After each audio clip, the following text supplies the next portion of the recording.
Hi folks, it's Martin here from Sweet Pea again, and I just want to talk to you today about tearaway stabiliser. Now, I've always said that tearaway is not my favourite when it comes to the backing for embroidery, and that's for a very good reason. It's because it comes away from the stitching and it allows your work to collapse, but it does have a really important role in making freestanding objects like coasters, etc.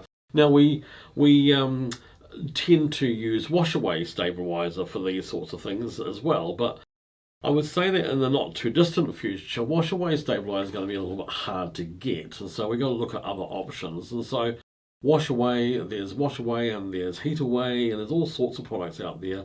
Tearaway, if you've got a good quality one, there works just as good and is very price efficient.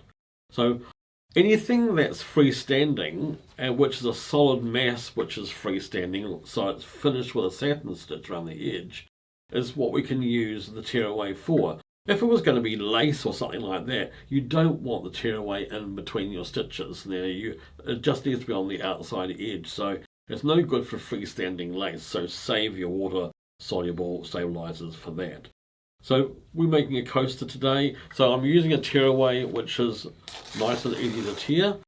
And if you can see, there's a fluffy edge, and that fluffy edge is what we refer to as rag, but it's not rag at all, it's wood pulp.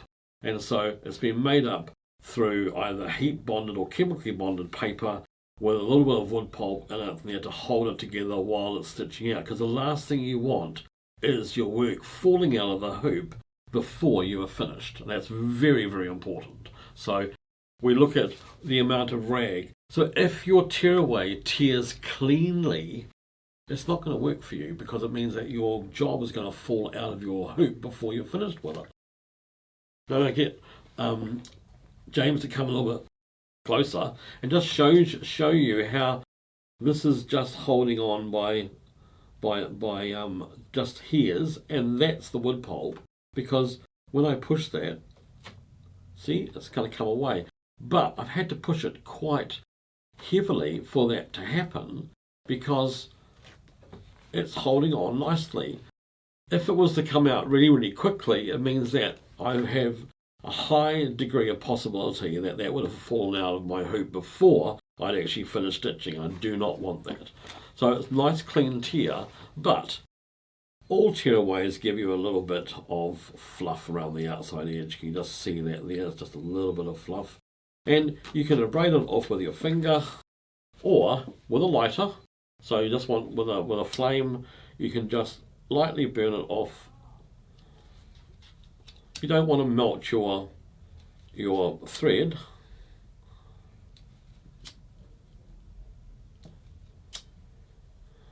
So you can get little torches, you can get the sugar burners that you use in the kitchen, etc. They work well. Just test.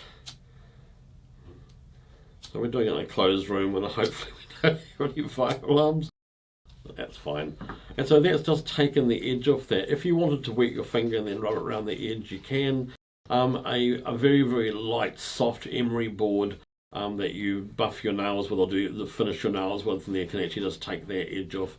Don't use anything too hard. You don't want to kill the stitching, but that is as good as using washaway, and you don't have to wait for it to dry. Thank you for joining us at Sweet Pea Studio. I hope you really liked the video.